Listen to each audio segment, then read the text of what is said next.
Well, it's my pleasure. I'm Peter. I'm an alcoholic. And it's my pleasure this morning to introduce to you a very special... Just say hello now. Just say no. She's telling me, you see, I think it's something about non-alcoholics controlling. I'm not sure. I think we all know our speaker. She's come a very long way. She's come from Manhattan. She's given up her weekend to be with us throughout this study. She's been with us since Friday. And she's going to talk about a wonderful book that many of us have read. Glad to have been there. Oh, Nell, grateful to have been there. Grateful, it's a better word. We authors have to get it straight. Get it accurate. Nell Wing.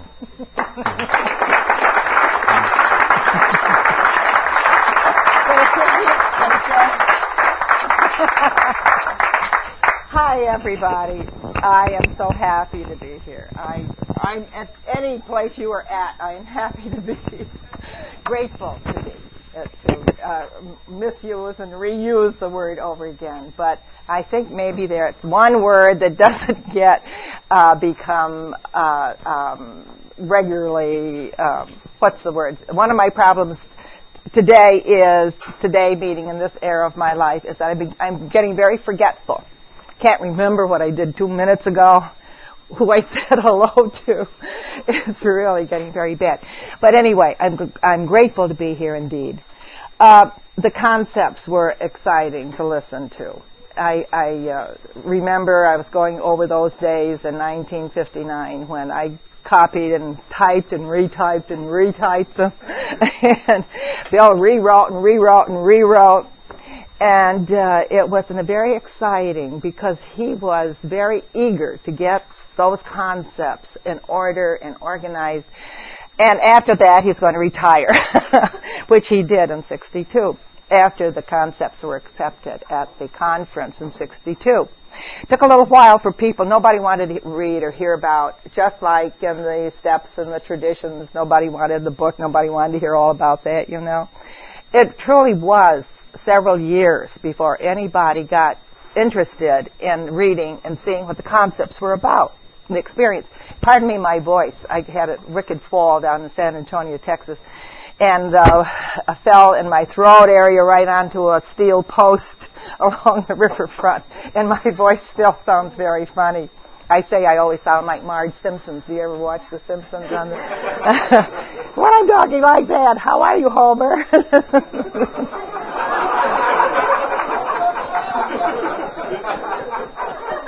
Fine, don't do that. So, God knows I may have this for the rest of my life. I don't know. Anyway, I can, when I'm normal and try to be nice and easy, and then it seems to be not too bad. But if I start going off a deep end. But the concepts were a long time being accepted or just simply being read. And I think my recollection is that nobody, say staff members or trustees, made a big effort to get them familiar across the country. Eve M., one of our staff members, some of you remember Evie at the office, did a wonderful, well, I'll call it a talk, a dissertation in explaining. This is what she tried to do deliberately, so other people maybe might be able to get interested in reading them and knowing more about them. And I think Eve was a big help in getting the idea that it would be important to read these concepts across to the fellowship, and she went out on her talking tours. So that was, but I think that they're a unique explanation of how one can manage, of how this, particularly, of course, how this fellowship accepted, how it works, what actions it takes, and that sort of thing. Very, very important. And so I hope the effort, the idea of discussing them thoroughly in group meetings and conventions and so forth, conferences, will still hold, because it's very important.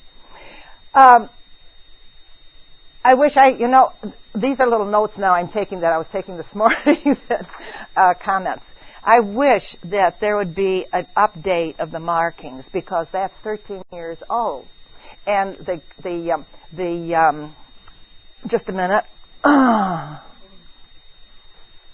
office up at 475 Riverside Drive is unbelievable, monumentally big.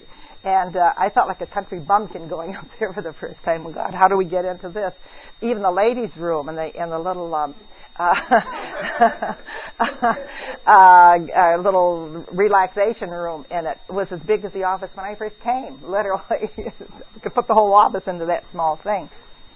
But the markings, I think I'd like to see, say, statistics, maybe another updated look at the archives, because the archives today are monumental. And what I'd like to do, if you want to do it now or afterwards, these are pictures that I took of the office when I went up last. And this is a visitor's card. You have to have the visitor's card now to get up there. You can't go up by yourself. You have to get a visitor's card downstairs on the main floor. But this gives you a little look at the building itself if you don't know exactly where it is or haven't been there. And this one is, I just bought, when I was down in Dallas, Bob and Betty Smith. Just to update pictures of them. They're dear. Bob is like my brother, I swear. We just love each other. And he's a super person. Just super, and so is Betty. And then these are pictures of the new building. Now, 475, as it says here, to 475 Park Avenue, Riverside Drive. Telephone number is 870-3400. So that's the new telephone number if you want to get to that. So if you want to see these, you're most welcome to look at them whenever. So that's that. Also, I'm terribly excited, and I think, have you read Dr. Bob Smith's book, new book about his mother and father, and Sue's? I gave Ozzy a copy. So if you want to ask and you want to see a copy, otherwise you write to the same company which did it, Parkside Publishing Company in Park Ridge, that did my book, and there's a telephone number. I think Bonnie has the number of a call free, charge free number to call. But Bob's book is very exciting, and I think it'd be nice. I try to give away a lot of copies of their book and get a better picture, which we don't know entirely, a good picture of Bob and Ann all through the years. And this does the trick. This gives us an idea of what they were all about, too. So that's then passed around the pictures, and then the address and telephone number, GSO, I did that. Then somebody, we're talking, I think it was Peter was talking about the Irish, and we had a very early saying in the early days when I first came to the office that you don't have to be Irish, but it helps.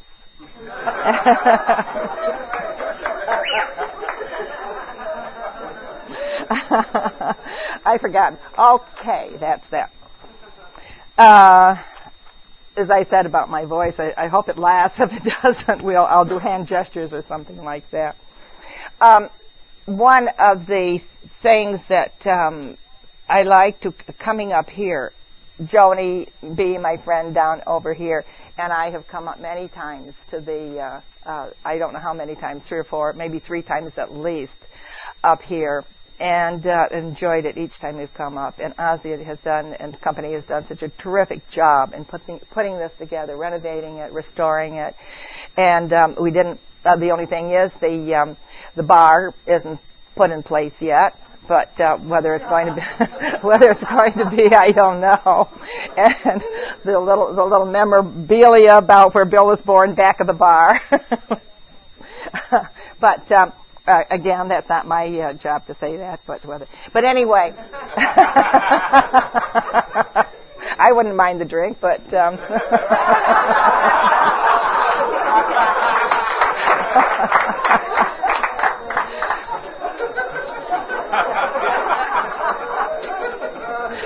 in many ways, I have to tell you, during the 40s, if you were a young lady during the 40s and roaming around like I did around the country, teaching and being in service, and it's a wonder I didn't come into AA. I mean, it's very lucky, very lucky. However, I have a relative, a family, whose name is Bill, and he is known in his group as Bill W. And they enjoy calling him Bill W. His father should have been in long ago, but that's not unusual. Every family has some. Nowadays, it used to be when I first came to the office, part of a new group of employees that were, the old employees left because they were dissatisfied with the new order of things. And I was kind of the first in January, in March the 3rd of 47. I was kind of the first of the new breed, the new group. And all the employees coming in had a father, a mother, a cousin, somebody. They had some member of AA. In fact, we had in our shipping room a little guy who had been invited to speak on the radio or TV, and said, gave away all secrets and all kinds of things, and kind of let go. But it was only until I was so rather embarrassed and rather disappointed that I had nobody in the family, a member of the fellowship. And I heard of a wing down in Virginia, and I said, oh boy, all the wings are related, the non-Indian, non-Chinese ones, I mean.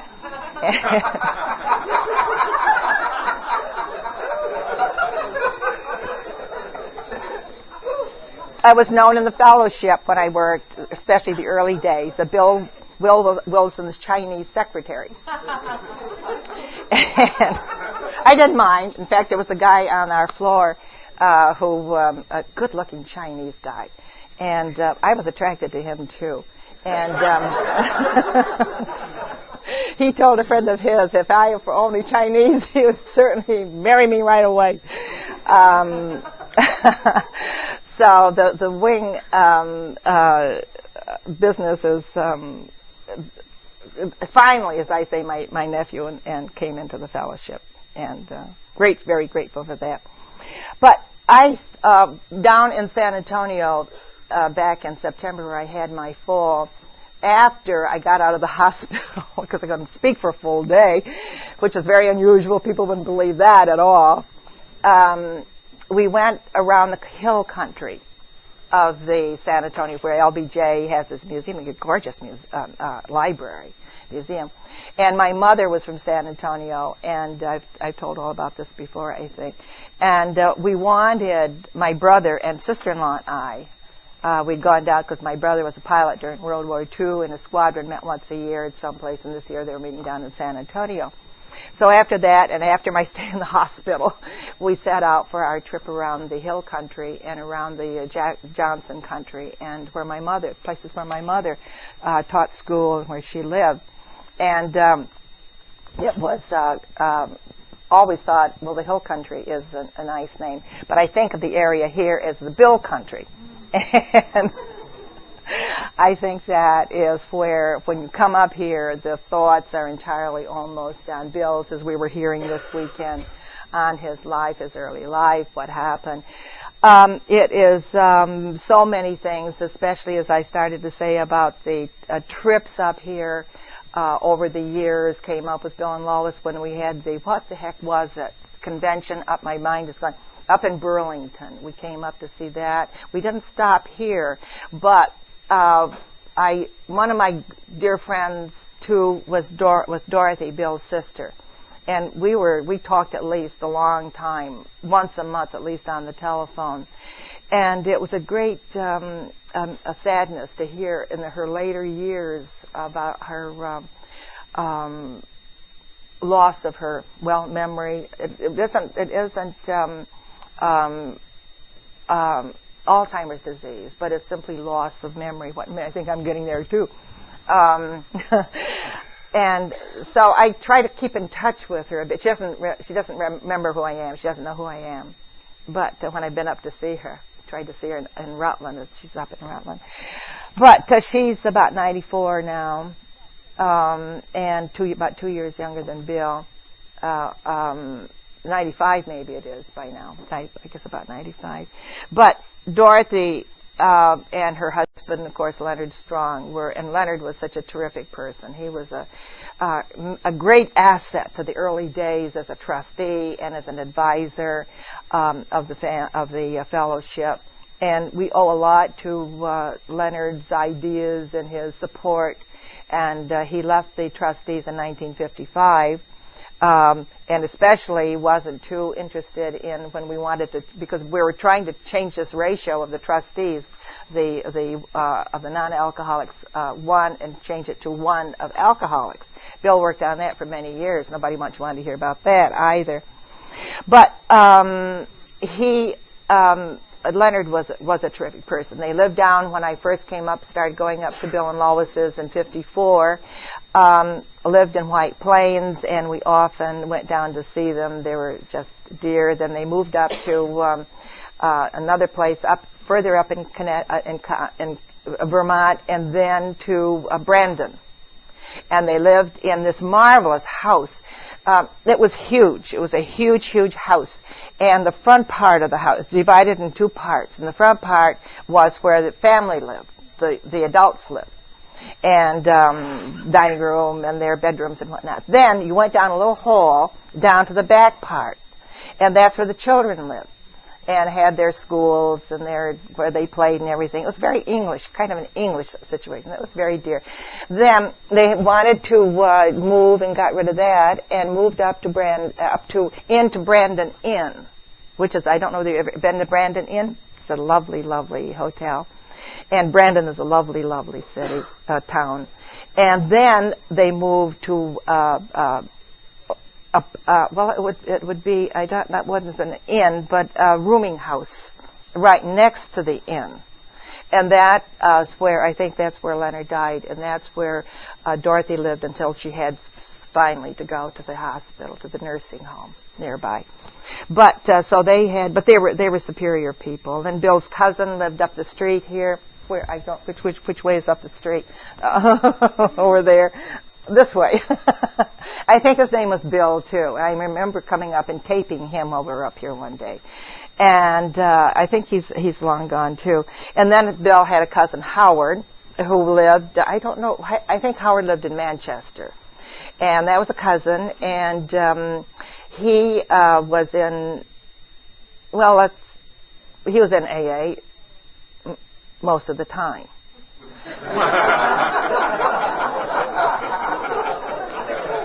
I'm trying to say it.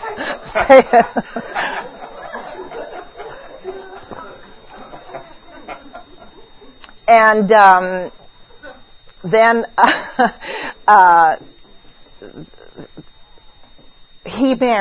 Howard married Ann B. And Ann and her husband, DeVoe, had lived in Chappaqua, and they were good friends of Bill and Lois.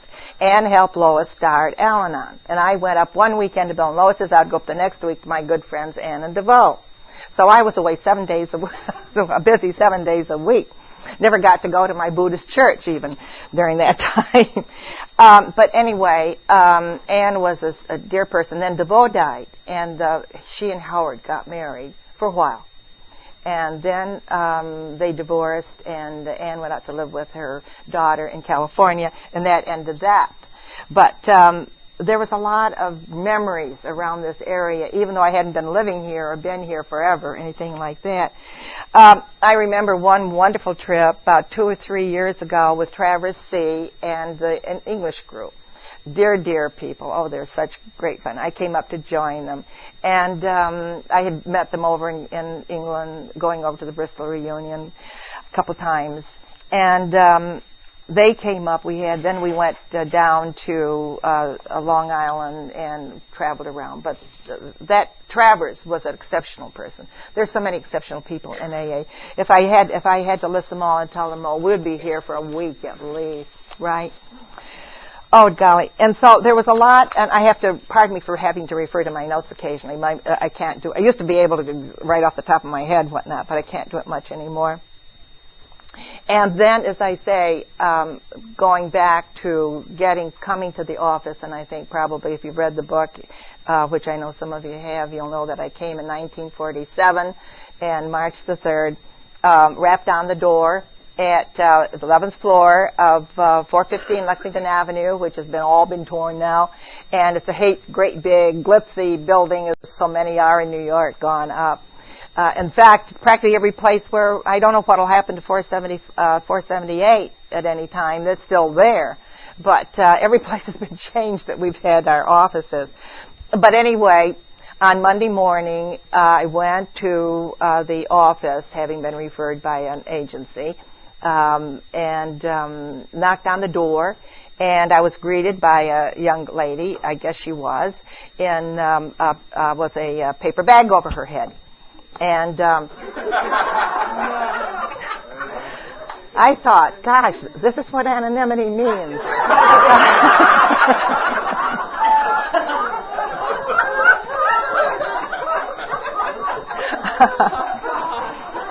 I was startled. Two little eyes peeking out from the bag. You should have been in our office in those days, honestly.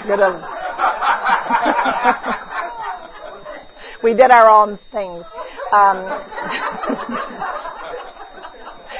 But I learned, of course, before too long, that Mary Lou, who this was the office princess. I mean, every office, we always have said, the popular person was a princess. And that was Mary Lou. She was a dear girl, but she loved to run around. And the shipping clerk, we had 12 people, one of everybody. The shipping clerk fell in love with, had a crush on Mary Lou. And so he left his job down in the shipping room. That had a tiny little room. And spent most of his time at Mary Lou's desk with his feet on her desk. And we had to go. My first job was a receptionist, and so we all had to go down and do packing our own books.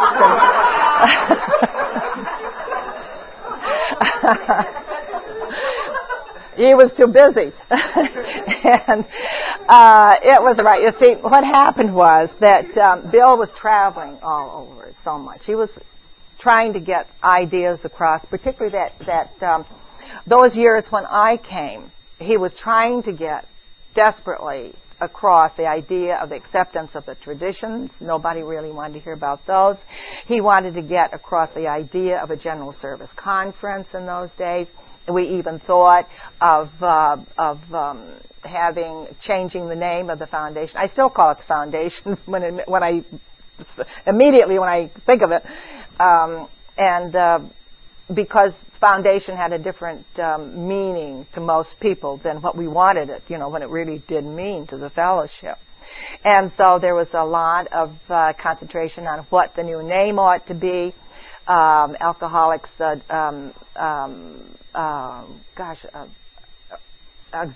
was it? I forgot. I haven't thought of these in so long. So many names.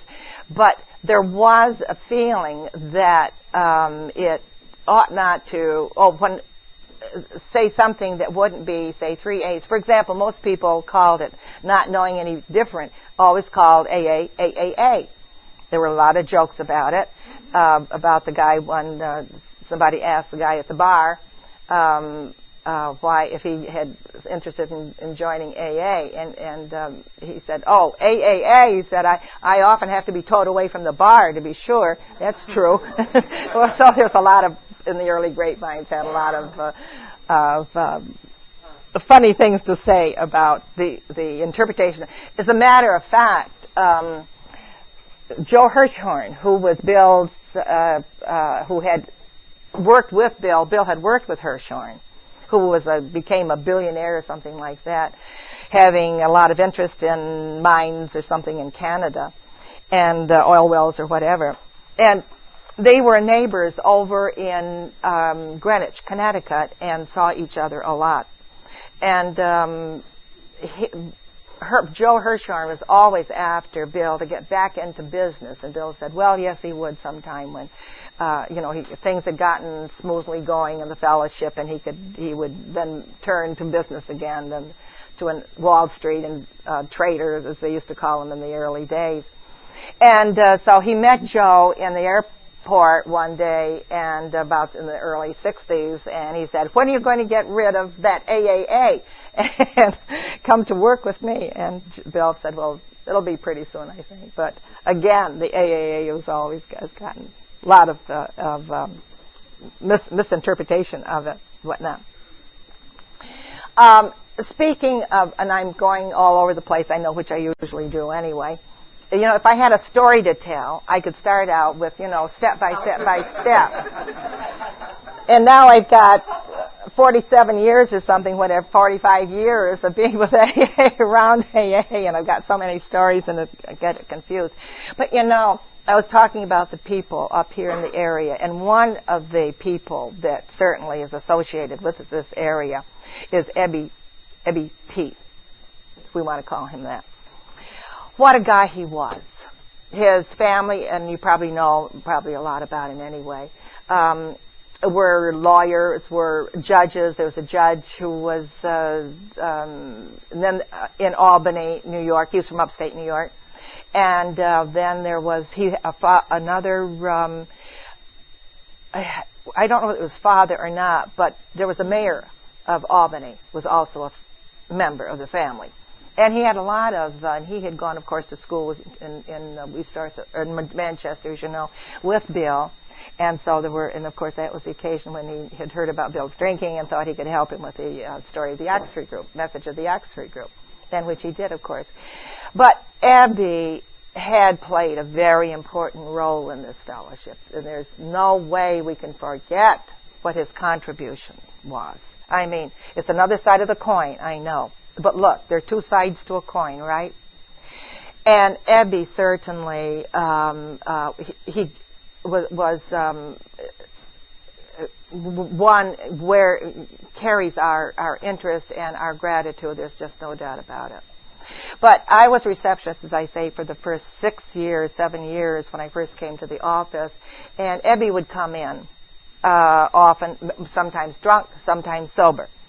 When he was sober, he was so much fun to talk to. He knew all the wings upstate and whatnot, and he'd talk about, he had a lot of relatives too, and he had 5 brothers who were all alcoholics. His brother Tom came into AA in 1940 when he came down to this area, but he didn't live very long. He died pretty early on. And there were a couple other, I don't know what happened to all the rest of them, but they all had the problem. There's no doubt about that. But Ebby was really interesting to talk with. I had to talk to a lot of people when I was receptionist because we only had, when I came, 2 staff members, and they were busy most of the time. So people I was chosen to talk to them, a lot of them, in those first few years. But Ebby, when he was drunk, was a different character. Very irritable, very angry at Bill because he wasn't made the co-founder, and which is understandable, I think, yes. And if he'd stayed sober, it would have been a different story, I suppose. It's interesting how fate takes charge of these things. And but he often came in the office, not just to say hello, but he wanted, a few little pennies and dimes and quarters and stuff like that. We were told not to give him any money, but we all did. If I were walking afterwards out in the street and Ebby was going somewhere, then I'd slip him $1. And God knows that's about all I earned to begin with. Believe me. As my friend Marion, who hired me, said, she said, Nell, this is a spiritual program. I think I inquired. I was on my way to Mexico and I wanted some money, some decent salary for a temporary job it was. And Marion said, so I knew right away, wow, it's not going to get very much. So, but we didn't. And it's too bad because, too bad that a misinterpretation was always around about the office finances. Everybody thought we were making $1 million a day up there, and Bill was raking in the money. Actually, Bill, when he died, And when I retired, I was making more money than he did when that he was earning when he died. So so the misinterpretation, as there are about so many things, these are lots of things you can't help. People don't get the right interpretation right. And I'm always trying to explain, look, this is what happened, or this is what happened, or this is what happened. But Bill really wasn't bringing in that much money, and what was I saying? Why was I talking about that? Starting out. But I was talking about Abby, of course.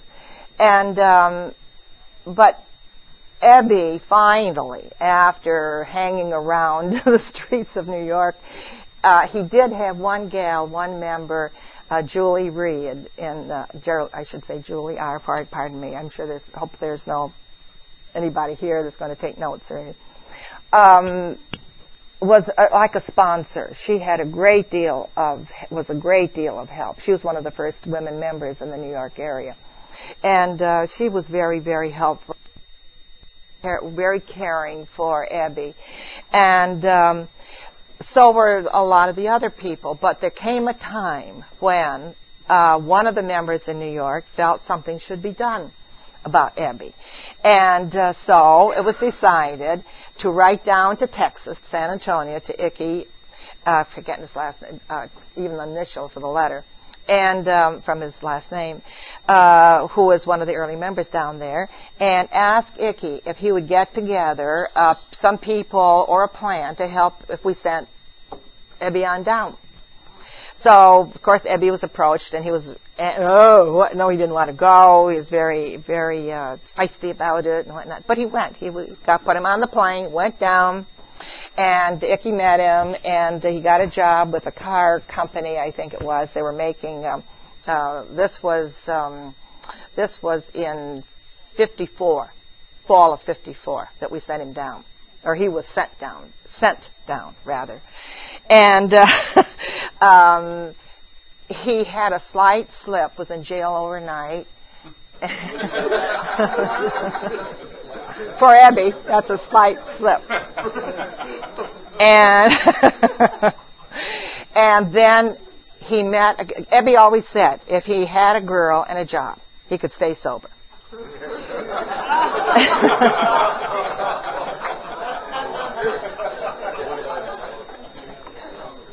So he got a girl and a job. And he was sober for 6 years. Taking care of this gal who was very sick, who had a lot of problems. And he was really terrific. However, she died, and he got drunk and came back north. And Julie had died. And he had Bill and Lois. He went stayed with Bill and Lois for a while, then went up to his upstate to near Saratoga Springs and stayed with his cousin, one of his brothers, Ken, and his wife.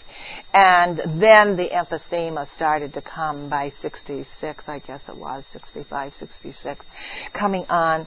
And he wasn't in good health at all. So Mickey and, can't think of her husband, Mac P, took him into their facility in Ballston Spa up near Saratoga Springs, where he was for about a couple of years. He was sober a couple of years before he died, but he couldn't go out, he couldn't leave bed, literally. He was in very bad shape, and he died in Mickey's arms.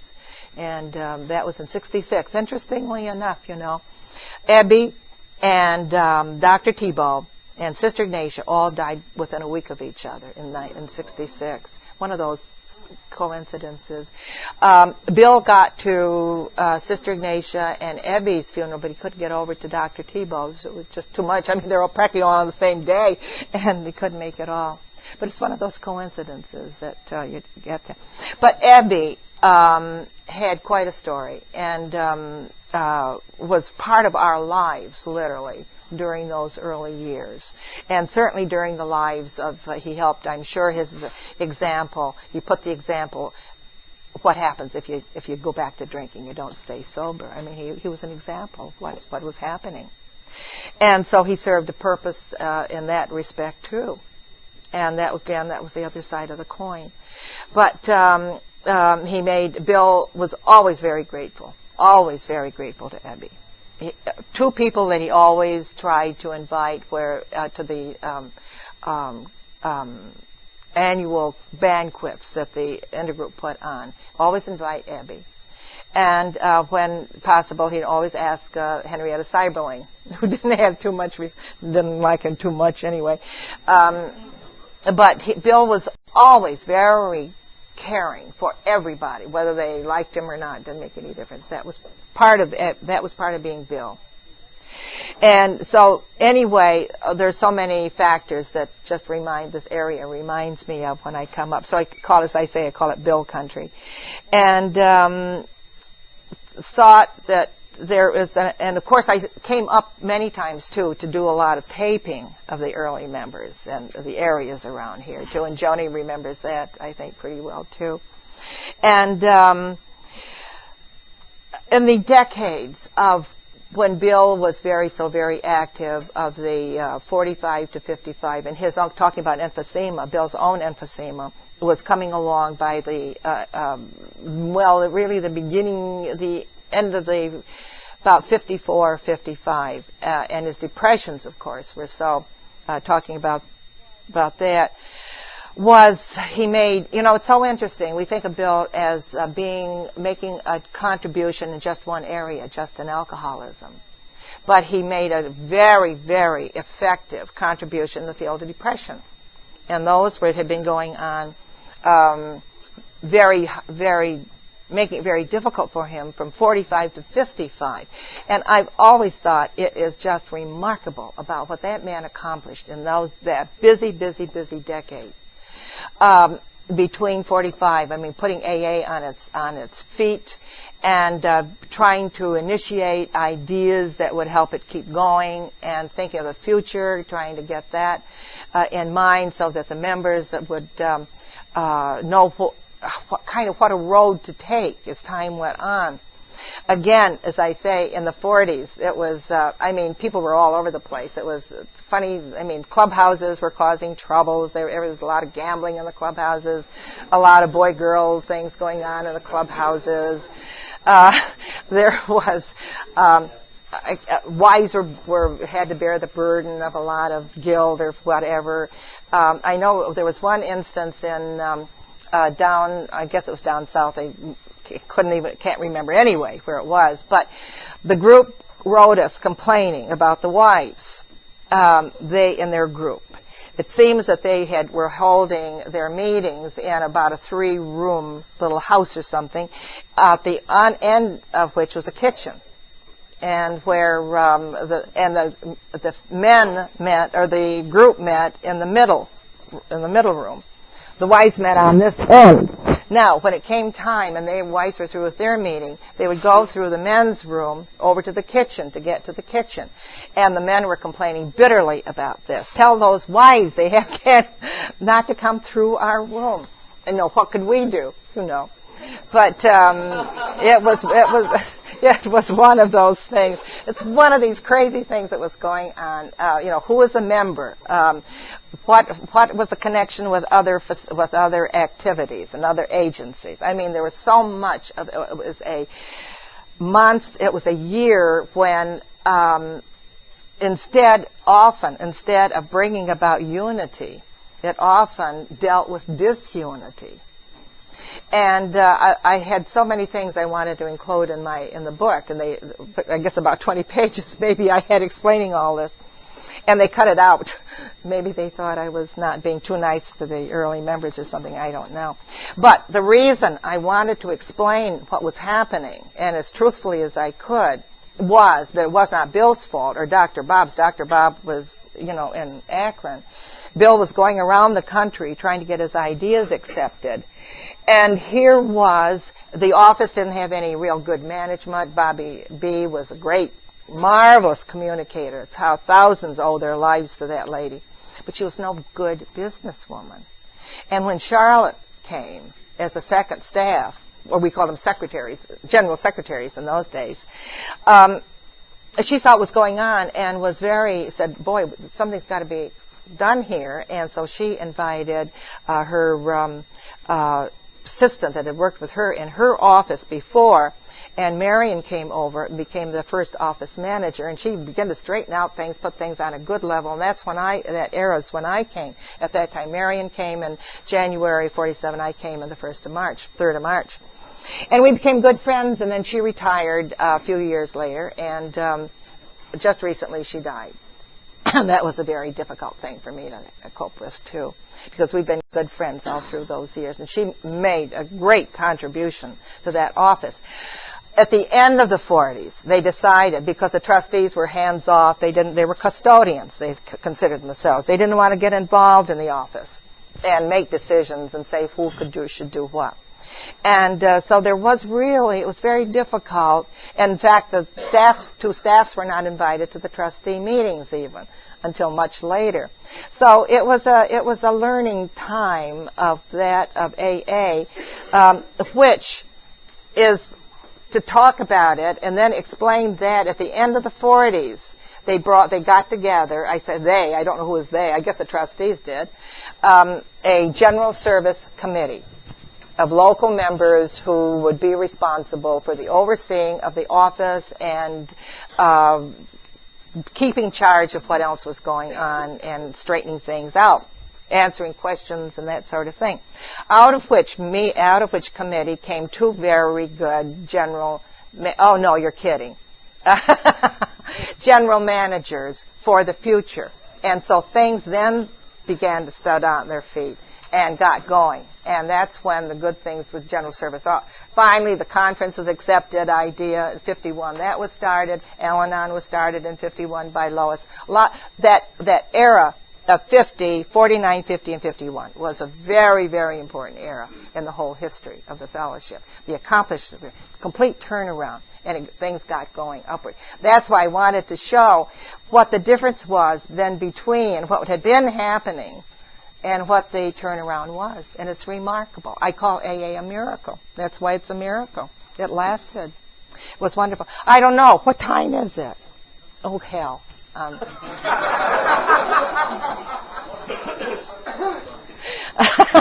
I got so many notes. Well, anyway, that's, I guess, a good point to stop on anyway. You don't have to know everything. Right? And that's why my little book, the teensy-weensy little book that it is, tells you practice. I mean, there's so much more. I could have written a big volume like that of personal anecdotes, people I knew, places I've been, what's been happening. And I wanted to get into a whole big thing about Bill and Lois, up life with them, so to speak.